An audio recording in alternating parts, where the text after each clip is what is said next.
Shotgun with Charlie.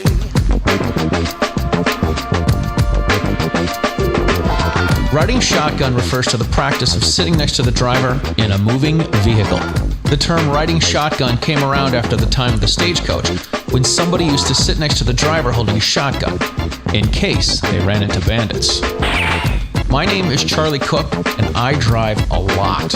I like to talk to people while I'm driving, so I interview people in my car while I'm driving. Welcome to Riding Shotgun with Charlie.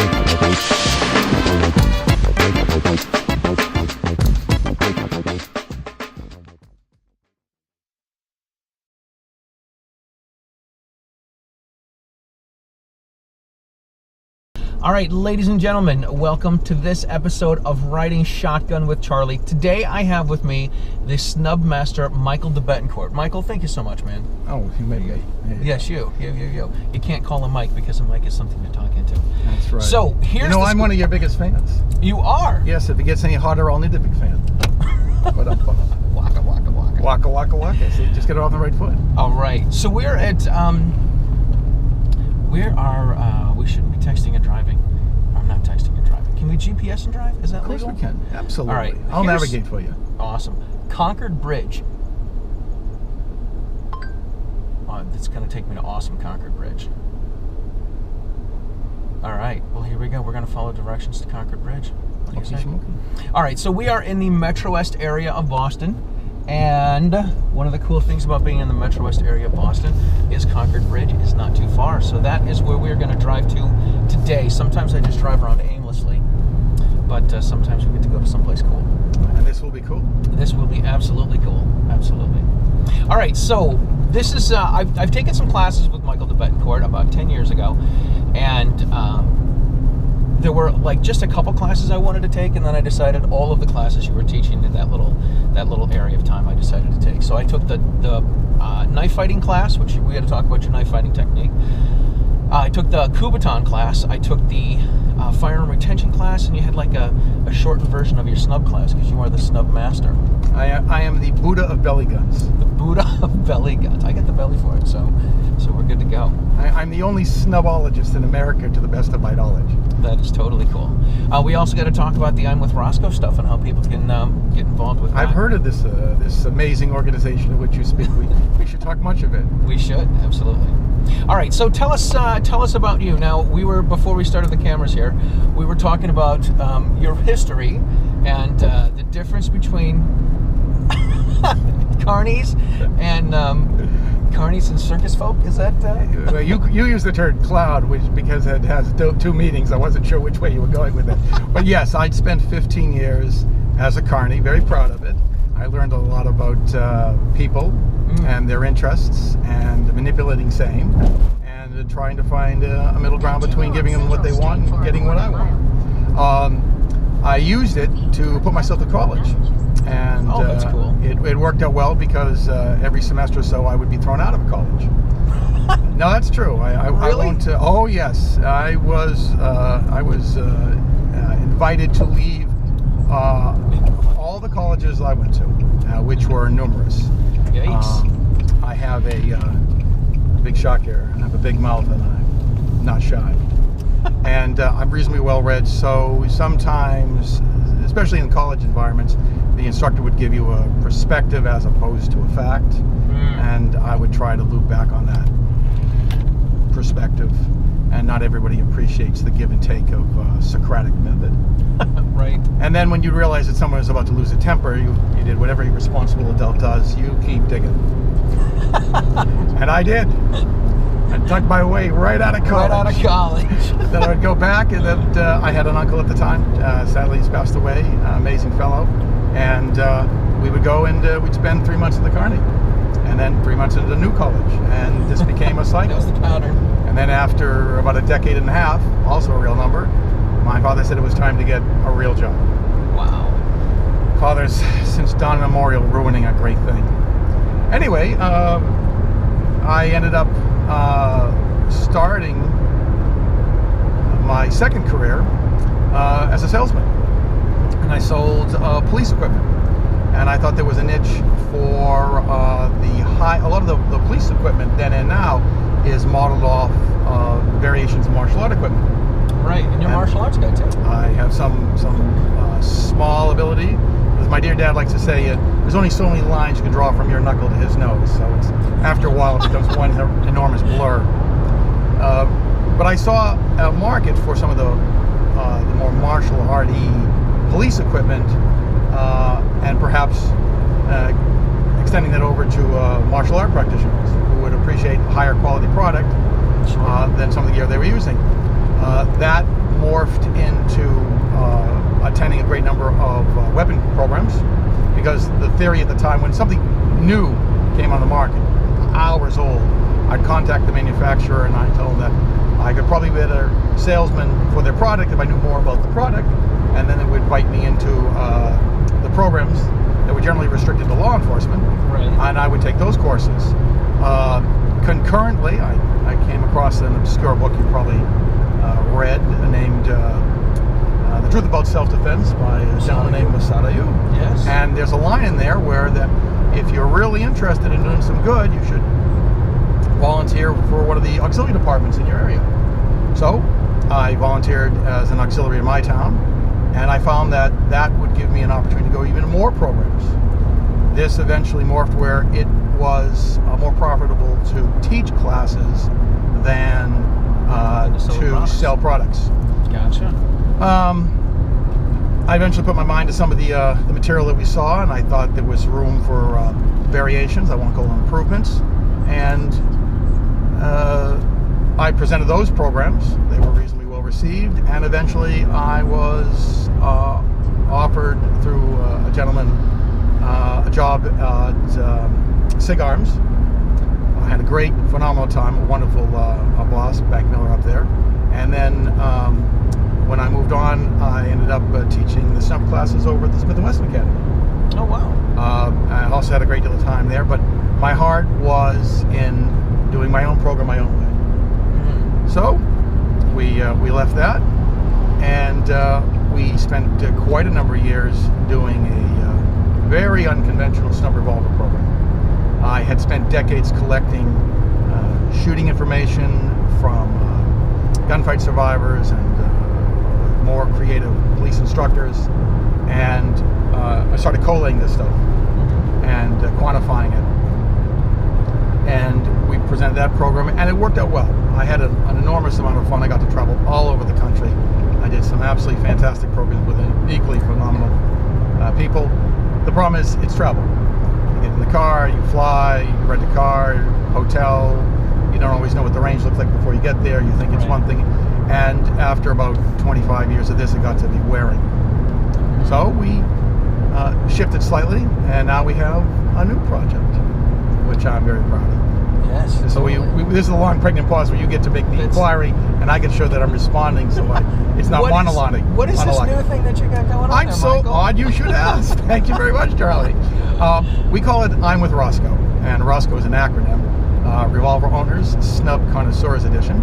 And what I wanted to put, not too fine a point on it, was equal portions IDPA meets cowboy action shooting meets noir themed shooting.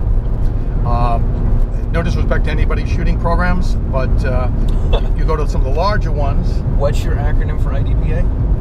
Not my acronym, and I'm going to just keep glossing that right over that. You have to look that up. You look for Charlie's website. I'm sure he'll write it up. Right. But when I would go to these programs, you need an enormous amount of ammunition, and you would shoot through with it. Yes, and I'm frugal. That's a play way of saying cheap. I'm frugal. Right. So what I wanted was a shooting event that I could go to maybe every 3 weeks, a single box of ammunition, and in my mind it would be 7 shooting stages with 7 rounds on average per stage. Yeah. And if you need nothing more sophisticated than the Snub revolver that you probably already owned. That's way cool. The way we work it currently is you have to shoot 2 stages with speed loaders, 2 stages with speed strips, 2 stages dealing with loose rounds, and then a phantom stage, which can be either equal parts battlefield pickup, where you have to pick up a weapon that we're going to leave for you that's theme appropriate, or we'll take away the weapons that you came with, and we supply custom-built paint firing snub revolvers. All these weapons were mine. We pulled the cylinders, we bored out the cylinder holes, we re-welded them so they would only take UTM paint ammunition. To the best of my knowledge, there's no known cartridge outside of Wildcat that will fit in there.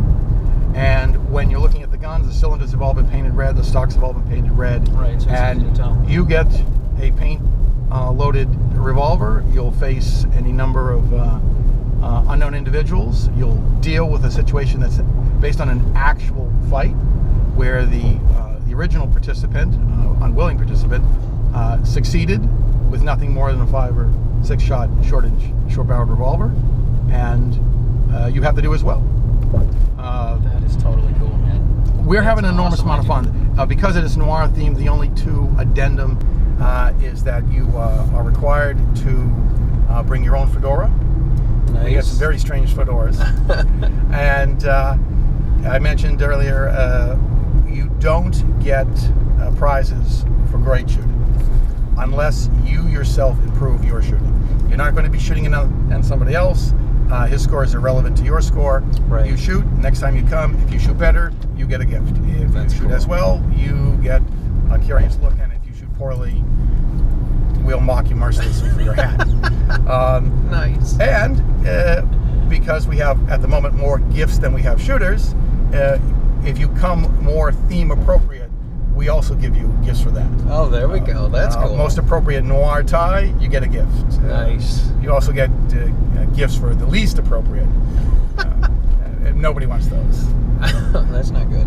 No. But we're having an enormous amount of fun, and we have about half dozen local ranges. We put on a 3-hour free introduction on what we do. All we need is 2 or 3 folks at a local range who are willing to have us come down. We put on the demo. We supply everything except the 50 rounds of ammunition. Yeah. And then, if we get sufficient positive reaction from the folks who attend the free program, we make approach to the board of directors, and we ask them if they would consider one day once per year to host a match. That's cool. Preferably we have them donate the day. Right. Our members with ROSCOE attend without cost. Their club members get to attend without cost. We're trying to drive them into the organization. And if we have somebody who wishes to participate who's neither a I'm a ROSCOE participant or a club member participant, whatever the fee for the day is goes from them to the club. Gotcha. But this sort of encourages them to join one or the other, which is a win for both the club and for us. Absolutely. I dig it, man. I got the book in the mail, and I think it's awesome, man. Well, in the interest of full disclosure, you got the monograph.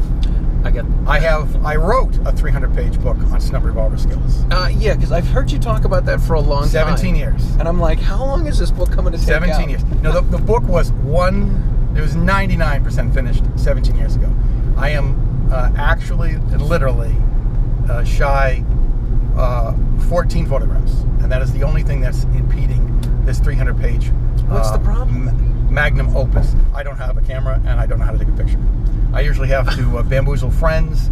But if you want, send me an email. I'll give you a list of what photos we're missing, and if you or one of your viewers knows how to take a photo and has the aforementioned weapon we're looking for photo, I will cheerfully accept it to move our book forward. All right, I have a guy, one of the people that I interviewed, his name is Yehuda Reamer, and he's a Jewish guy, not that it matters that he's Jewish, but he moved from Los Angeles to Dallas, and I met him at the Gun Rights Policy Conference last September, and he is a photographer.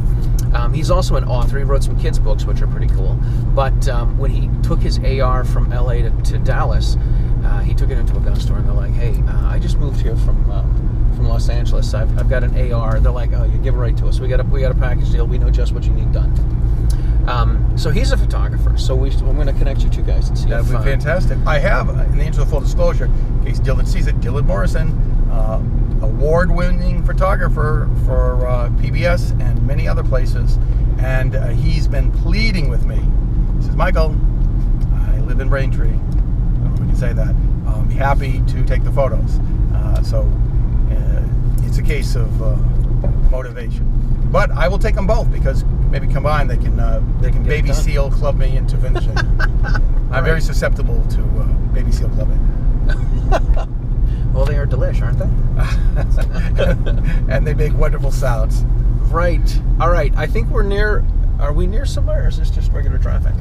I think it's a little both. All right. Doesn't look like anything I recognize. I see a red dot, so we're only a half a mile from Concord Bridge. But we have, a hang up with the Prius. Hey, how much does it cost to become a member of the ROSCOE? Oddly, you should ask. Normally it would be $44 for 2 years. For friends of Riding Shotgun with Charlie, $43.95. Oof, what a bag. I know, we're giving it away.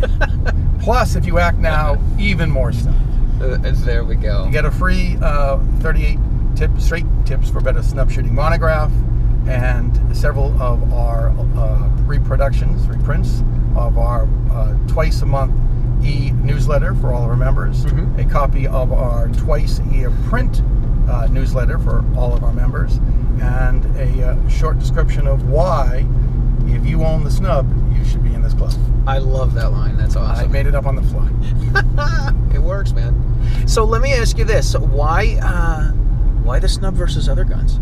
Oh, that's a great question. Because you may have spent some time being a police officer, right? I always say policeman, but that's because I'm a troglodyte. So you've been a policeman, and I remember hearing you tell a story that your chief was okay with you carrying a Snub rather than carrying the semi-auto pistols. Well, I'm going to judiciously sidestep that portion for a lot of mechanical reasons. But let's do this. Regarding your question, why? Some decades ago, there were two separate events. These were involving friends of mine, and they were on their own time. They were all in law enforcement then, and I think most of them are still in law enforcement now. And there was an unpleasant incident. And on both occasions, even though everyone involved, at least on the side of law enforcement, were authorized to have a weapon, only half of them did. Most of the guys' duty weapons were SIGs or some version, and they just found that on their free time, coming and going, it was inconvenient, it was too big, too hard to conceal, whatever the litany of complaints were. And on reflecting on both incidences, which for Morris Civil God both ended successfully for everybody involved, at least my guys, is that there had to be some baseline minimum for self-defense tool. It had to be small enough that you could have it with you 24/7. In the 4 seasons we have here in New England, it had to be easily concealable. It had to be of a minimal caliber that most folks believe would be successful. And after lots of reflection, I'd settled on the short-barreled 38 revolver. I say all the time, if the conclusion, it doesn't have to be right for anybody, it had to be right for me. My conclusion had been the 25 automatic. I would have gone out and tried to become the war god of the 25 automatic. But as it happened, I settled on the 38. And as it happened, I happened to get lucky that while the rest of the country was transitioning away from full-size duty weapons for the patrolmen, that there was an inordinate amount of material from late 60s and 70s and 80s and early 90s where either folks were making the argument that the revolver still had some value, or they were trying to archive their experiences on how to optimize this weapon. And I would cull through every possible police magazine and every possible shooting magazine, and any article, no matter how obliquely referencing revolvers, I would clip out. And as is the case with the world, we had folks who got older and then eventually passed away, and I didn't want all that information to disappear.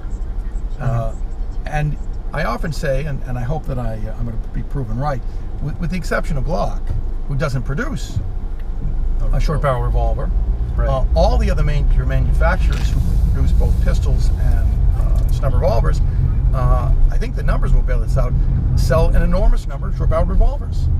So we have on one hand people completely dismissing it as a self-defense tool, and on the other hand we have an enormous percentage of the population who are buying them for exactly that.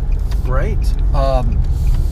So when we first went into it, I'm going to teach Snub revolver classes, my attitude is, if you only carry the thing one day per year, or maybe one evening per year, you stick it in your pocket, you have to go to a local 7-Eleven to pick up milk for the children in the morning, fate being what it is, that would probably be the single time that you were ever going to need a self-defense weapon. Right. And concurrently, my attitude was, if you were going to carry it one day per year, you need to be the war god of that tool.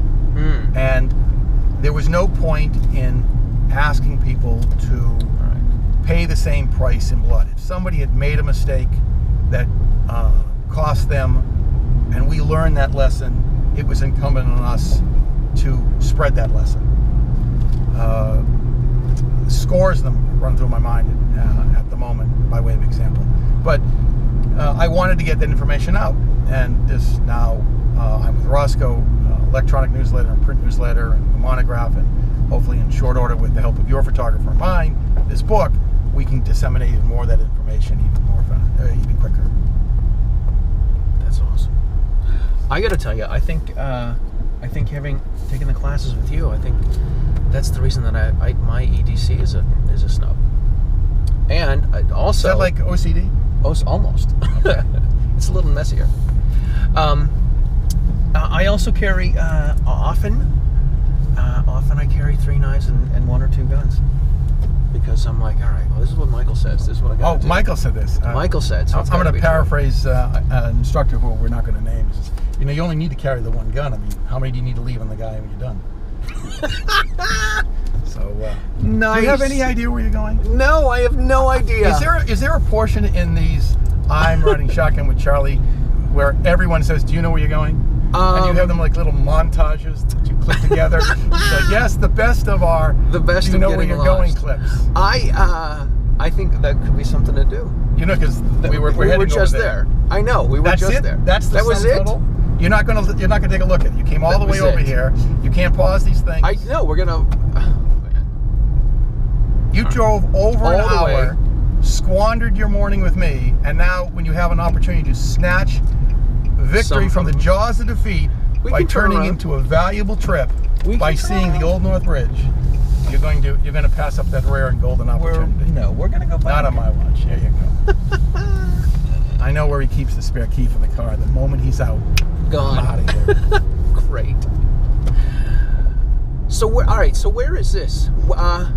This isn't the bridge, is it? No. Okay. It's a wooden bridge. It's a over wooden this. bridge. This one's a narrow bridge. And also not the famous narrow bridge. Now, that parking lot we swung in, you swing in there, across the street, and I will, since I'm something of a history buff, we'll start with the exit from Boston when the regulars crossed in order to catch Hancock, and ended up at Lexington, where they were, if I can use this analogy, where they primed the start of the Revolution, and then where it was touched off at the Old North Bridge. And I'll explain the dichotomy there. All right. I hope we get a spot in the shade. You want to get out? I'm up for getting out if you're up for it. You're the one that's got stuff to do. I'm with you fellas. You're the one that's got stuff to do. Nonsense. If I had stuff to do, I would have cleared the table just so I could do it with you. Oh, you were the man. I don't care what they say about you. I'm the one usually saying it. All right. I know, it's shocking. No parking spots. That's because you limit yourself to the rules. Now you're going to park, you're going to encourage me to park the way my ex-wife used to park. She's like, oh, there's a spot. Did it occur to you if you parked like your ex-wife, she wouldn't have become your ex-wife? You would have had a meeting of the minds? I'd make an observation. I don't take sides in these things. I just report facts, man. Right. I could see us in divorce court. Well, you're getting separated, divorcing. Well, she parks wherever the hell she wants. So that's why I'm hanging tight. Yeah. We got it. So we have a tour bus here because we're here from Pennsylvania, folks. Pennsylvania. Now we're getting wave through. Oh, we're getting the wave through. I just want to point out that Charlie, who lives in the Commonwealth, didn't want to see the Old North Bridge. I wanted to see the Old North Bridge. Teenagers, God help them, from Pennsylvania, have driven all the unknowable hours. Oh, look at this. We're going to take the spot from somebody from Virginia. You see that? Because Virginians want to come up and see this bridge. There are something like, real numbers, 154 museums in Massachusetts. How many have you seen? That should be on your bucket list. No, I'm serious. The 154 museums. I've been to the Children's Museum with my kids. Really? I like it with that qualifier. I like the qualifier. Otherwise, if it's just me going to the Children's Museum on my own, you throw all these straight man lines at me. Like you mentioned, the gentleman was Jewish. I said, really? And how did you know he was Jewish? But decorum prevents me from saying that, and yet you continue to throw this red meat at me, and I'm working very hard to be polite. Oh, please. Do you think, just forward to that purple car, it's also a space that's open? Because I don't see up here. I could tell you what. I'm going to walk over there. All right, making my escape, there. Folks. Oh, there it is. There's the purple car. I don't know if there's a car there. You wait here. I've got nowhere to go. You're locked in. One of two things that happen: I'll tap on the window of the woman and frighten her, or we'll find the other one's open. Excuse me. Perfect. And remember to support our fine sponsors, Riding Shotgun with Charlie. We need sponsors for Riding Shotgun with Charlie. That's really what he's trying to say. Shotgun with Charlie. In the immortal words of somebody often attributed to Al Capone, but that's actual folklore, a kind word and a gun will get you more than a kind word. Fortunately, we required only a kind word on this occasion. Well, thank goodness. But add that to your FYI kit. There we go. Well, see, they're from Virginia, so here from Massachusetts, we get in, we're out. That's it. All right, so we're going to shut these off. Let's go get a picture of Old North Bridge, and we'll come back. All right, we'll fill you with information. All right.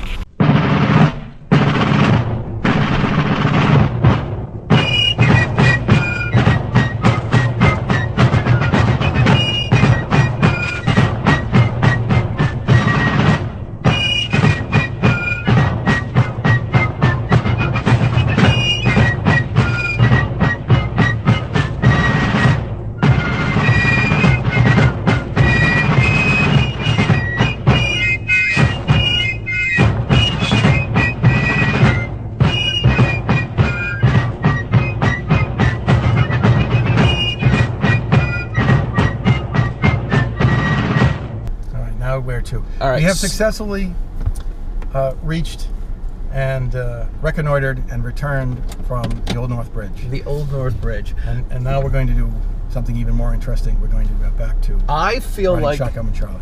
I feel like a chump because I just got this incredible history lesson from Professor Bethencourt, and I got no record of it. It'll be in your head forever. Man, yeah, that was pretty wild. The real story, huh? Absolutely. I did get some pictures, which I'm going to be able to plug into the video, which will be cool. Now I just have to find a way to get back to your place. Left turn, Clyde. Left turn, Clyde. Right. Clint Eastwood. I want to get Clint Eastwood in the car. Really? He's kind of old. Interview him. Yeah. Well, I still can, you know. Oddly enough, I understand that he's currently talking to your people because he'd like to get you in the car. So you should take full advantage of that. I totally do. Totally do. Man, that was an awesome story. That was way kick-ass. Way cool. I think so, huh? I totally do. My God. You made way more history way more interesting. We'll go back, put it in CD, you can sell it on the side, make more money for it. Right. I understand this is a multi-billion-dollar industry you're engaged in. More money is, more money is what it would be nice to make. My mentor,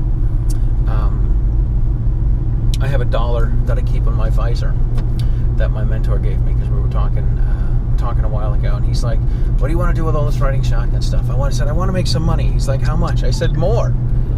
And he reached into his wallet, he pulled out $1. He said, "There, now you have more money." You know what? I give you my word. When we get out of here, I'm going to give you $1. See? Oh, there we go. You may never make 10 cents off of this, but you know what? But I got $1. If you charge $1 for everyone who gets in the car, that could be the right. How much you could make in 600 or 700 years. Right. So this is pretty funny. I spoke at the Gun Rights Policy Conference. Congratulations. Thank you. It was way cool. Why do guns have rights but not wrongs? How about That's a good question. How about guns have rights but no lefts? Oh. See that? So we did a one of my friends in Ohio did a concealed carry fashion show at the JRPC, and she asked me if I would be. I emceed her fashion show in Cleveland.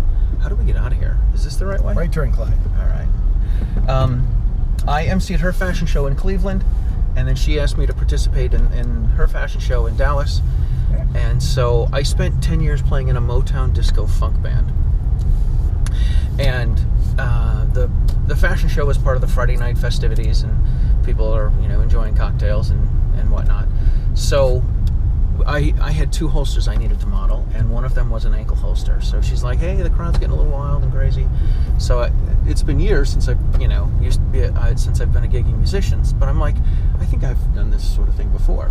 So I find this table that has some attractive women with their dates, and I go up to the ladies. I put my leg on her table. I hike up my pant leg to show her my ankle holster. Her husband. Does your computer say right or left? Because I don't think you're right. What do you got? Looks to the right. Looks to the right.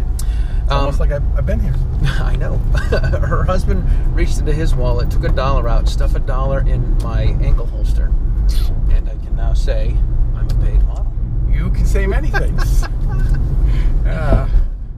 Good stuff, right? Good stuff. I have many images in my mind I wish I could bleach out.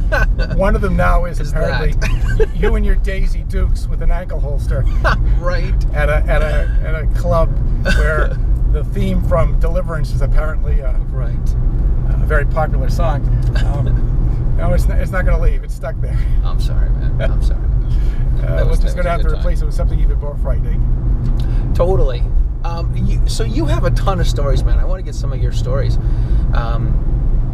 You have one story that I was thinking about when you were doing a knife fighting class about how a guy said he could deflect all of the knife fighting techniques. Right turn, Clyde. Yeah. Let's hear that. All right, the other right west. turn. Oops, we're going west, baby. Sorry, boys. Well, I'll give you the setup. It's pretty straightforward, and the conclusion, like most things, the conclusion is something of a letdown because it's so simple. I think we were in Illinois at the time. I was doing a weapon disarming retention class, and one of my bugaboos with weapon disarming and retention is that it should all be done one-handed. My argument is if you can, almost anyone could take a gun or retain a gun with 2 hands on almost all occasions. But if you're holding someone, something, or injured, and you've only been taught how to do this one-handed, your student, presumably, is already behind the curve, if not already defeated. Mm-hmm. On the other hand, as instructors, if we make it our cause that all of these tricks, techniques have to be done one-handed, take the gun, keep the gun, recover the gun, one-handed, then if you're holding someone, something, or injured, you double your chances of succeeding. Right. And if you are injured, you're still in the fight. So I was explaining this to the folks down there, and then I'm really simplistic. My disarm, my retention, my recovery, it's one trick. Standing, sitting, kneeling, walking, in a car, out of a car, stationary, mobile, it makes no difference. One trick for absolutely everything, all the time, and then you just practice it for 4 to 8 hours, depending on how much time you have. So I had explained the mechanics of what I did to the class of officers, and after everybody had a chance to practice it, which happens all the time, one of the gentlemen, to his credit, who was being creative, thought that he'd come up with a flaw. Mm-hmm. And I generally encourage that, but I always tell folks, if you have something, if you can do it, you can beat it. This is what you say, come into the darkness. I say, don't test it out on the other guy who's still trying to learn it. You've already got it, you're moving forward, you're being creative, this is exactly what we should do, right. But test it on yours truly. because then we can get something in and we can manage to do it safely. Anyway, so the gentleman came over and he said, I've looked at the stuff, and quite honestly, I'm going to paraphrase, this is pretty close to verbatim. You cannot get my gun for me. I am, again, verbatim, the undisputed weapon retention master of North America. Those were his honest to God words. And I'm thinking, now, I've been a carny, and I understand people, and I thought, this is perfect. You see, I'm going to try to take his gun. If I fail, no loss. I lost to the undisputed master of North America. Right. What chance did I have? Humble carnival worker that I was. Right. On the other hand, if I got the gun, I'm number one. It's a win across the board. Win-win. Nothing for me to lose. So I have no ego investment, therefore I'm under no stress. But I am a carny, and I decided that I would game it out a little. So he lifted up the gun. It was a blue replica, and I said, okay. And I usually use the right hand, because if you only have one hand, you want it to be the dominant. You don't necessarily need it, but that would be ideal if you only get one shot with one hand. Mm-hmm. And I reached up with my right hand, and I said, I'm going to go for the gun. You understand? I'm going to go for the gun. Doing it a second time, he said, you understand? I said, you understand? I'm going to go for the gun. And he said, yes. And when the words, somewhere between Y in the word yes and S in the word yes, I took the gun with my left hand, because he never anticipated that it would come from the other side. Right. And now, the combination of speaking, being behind the reaction curve, and not knowing it was coming from the other side, took the gun. And I did a little victory hop, because now I'm undisputed. I'm it. But like a wise sports icon, I immediately hung up my title. I no need to defend it. You know, Ralph Macchio hung around and he won All Valley twice. Not me. I was going when the getting was good. So that sort of put the kibosh in any more lip from that day. No pun intended. The way that I remember telling you this, or telling this, is that you licked him on the cheek. I'm not. I don't know this fellow. Look, this is what he said. This may or may not be recorded for other people to see. I am sanitizing a great number, a great portions. The facts remain the same. You were the nuances. The nuances sometimes need to go by the word. All right. Well, since you broached a tragic tale in my youth, sometimes when I would try to distract, when I'm in a reasonable crowd, I would say something like, pick a color between 1 and 17. And in that fraction of a second where I don't know what that means, right. That's when you get 'em. You move, because there's a reaction gap. Well, when I suggested to the gentleman, I'm going to go it, and he gave me, I may have inadvertently leaned closer than I anticipated, and spittle may or may not have been deposited on his cheek. And in stunned, shock, horror, I was able to remove the gun. But I will never confirm nor deny that very common event that occurred repetitively over decades of training. But I was young in my youth, so I claim ignorance. That's awesome, man. That's awesome. What other kick-ass stories do you have? Scores. You do. But I don't have any control who sees this, so I'm going to be really careful. Plus, when we finish our 300-page Snub book 2, my ridiculous stories as a carny traveling America, none of it will be excavated. I keep a journal. I've kept a journal, honest to God, since junior high school. And there are many stories, and I have pleaded with my wife, this is absolutely true, I said to my darling wife, I'm begging you, never, when I pass away, never let my children see it. Let my grandchildren see it.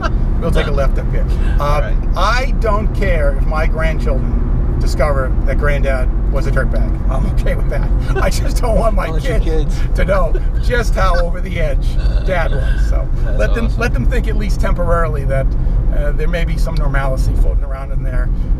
They're pretty smart, though. I think they figured out all the tires don't hit the ground. So. But while the illusion lasts, let's keep it going. Keep it going, totally. Did you get something out of this? I see they're lowering the landing gear, so we're getting reasonably close. We are getting reasonably close. Yeah, I totally did. I think this was great. I had a great time too. I appreciate you taking the time. I appreciate you driving all the way up here to let me take the time. This is driving's nothing, man. I'm just gonna make another pitch. If you own a Snub revolver and you want to have an absolutely amazing time, with a minimal cost with some fantastic people, and you don't have to compete with other guns, I would definitely get on the website and look at I'm with ROSCOE. IMWITHROSCOE.com and push that subscribe button. PayPal will immediately take your money. Absolutely. But you won't have a bad time, and if not, even more importantly, if you have 2 or 3 friends, I'm sure some of you do, give us a call, and we will cheerfully go to any Massachusetts range and put on a 2.5+ hour free demonstration of some amazing revolver training. You got to emphasize it's in Massachusetts. Well, we started to spread out to all of New England. I just don't want to get a call in Hawaii. Tribe will kill me. Right, the whole free thing is kind of out the window then. Well, I just got a call from a gentleman up in Maine, and he's putting together a class, and they have a goodly number of folks. It's a 4+ hour ride, and it's completely gratis. And we have one coming up in Connecticut. I think it's 2.5 hours drive. Wow, but that's cool. It's worth it to me. It's something I'm really motivated to get accomplished, and I have an enormous amount of fun doing it. It's just so much great information that I want to disseminate, and they're all great people. That's awesome. That's good stuff, man. Very good stuff. All right, what else? Oh, I do want to say this. You need to check out the Self-Defense Radio Network. Their website is selfdefenseradio.net. I think that's what it is. I always forget. I always put a little thing on the bottom, though. Why don't you, instead of a little, riding with shotgun instead of the biz card. Charlie card, you should put one up your there for the sponsors up there, so you could like a teleprompter. Well, I don't want to say they're not a sponsor. They're just a group of other people that have a bunch of other pro rights podcasts, and they've asked me to be part of their network. So I get on their website and redirect everybody and cross-pollinate, get all that kind of cool stuff going on. How do you pick? How do I pick guests? Yes. You know what? At first, it was just people that I knew, and then just a real quick version is I asked a friend of mine who was robbed at gunpoint. His name was Lee Michaels. He's one of the other episodes that are out there. Lee Michaels was robbed at gunpoint for $20 in front of his house, and he ended up getting out of the situation. These guys wanted to take him to they wanted to take him to an ATM to get more money, and as they were getting in his car, he hit the gas as they were backing out of the garage. The guy with the gun fell. The guy in the back seat did not have a gun, started beating on him, and he got out and lived to tell. So Lee's married to a woman I was friends with a long time ago. And I said, hey, I'm interviewing people in the car, and I want to do this, and I want to come out to Minneapolis and interview Lee. Right through here. Yep. And she said, okay, cool. So I talked to Lee about it, and Lee said, hey, if you come out on this particular weekend, Mark Walters from Armed American Radio is going to be here. I'm like, cool. He's like, maybe you can interview Mark. And then literally it went from I interviewed Mark to being on his radio show to he called me the next day. He's like, dude, this is totally cool. Let's see what we can do. I'm like, awesome. And then he's like, do you want to speak at the Gun Rights Policy Conference in Tampa? Yes, I do. And then there I told people I make videos where I play the trumpet and shoot a gun. And I interview people in the car. And was that you? That's me. Wow, you were my favorite meme. Thanks. Honest to God. Don't tell your kids you know me. So that's just how I pick people. I want to pick people that are interesting. I want to pick people that are good storytellers. And I've interviewed a bunch of people. I'm interviewing some people next week in Jersey and in Virginia. That's a lot of driving. So it is a lot of driving. My car only has 263,000 miles on it. Anyway, so that's my scoop. I can't thank you. We're almost at the home front here. At the Casa de Bethencourt. Yes. I can't thank you enough for coming on and being a passenger. This was really cool. I had more fun than you do. Well, I don't know about that. You had me. Believe me, I had more fun than you did. No, I think this was awesome. I think this was great, and I can't thank you enough. I think you guys need to check out the I'm with ROSCOE. There's a Facebook page. There's a website. Get the book. I'm going to have Michael sign one of the books, and I'm going to figure out how to do like the whole giveaway thing and find a way to give the book away somehow. And that is the scoop. We're at the undisclosed Casa de Bethencourt. $4.95. Send us $4.95, and we'll give you all kinds of great I'm with ROSCOE material. It's all kinds How's that of for a stuff. shameless plug? It's not shameless. It's just a plug. And I'll do it again. All right, Awesome, Charlie. you guys. Thank you so much. Michael, thank you very much. We I get to appreciate clap? this. How We does- want to how do we clap? stop it? Sure. No, we're just going to say thank you very much. Check out Michael de Bethencourt. Do you push the Snub training website? Very infrequently we do it, but Okay. I'm with ROSCOE is taking 200% of my time. Awesome. Check out I'm with Roscoe. They're on Facebook. He's got a website. Michael de Bethencourt is the Snub man. Awesome. Thank you so much, man. All right, thank you again, Charlie. All right, we'll talk to you guys later. Thanks a lot. Thanks for watching, listening, and subscribing to Riding Shotgun with Charlie. Check out all the other great shows on the Self-Defense Radio Network. All of your pro-freedom podcasts in one place. You can find them at selfdefenseradio.net.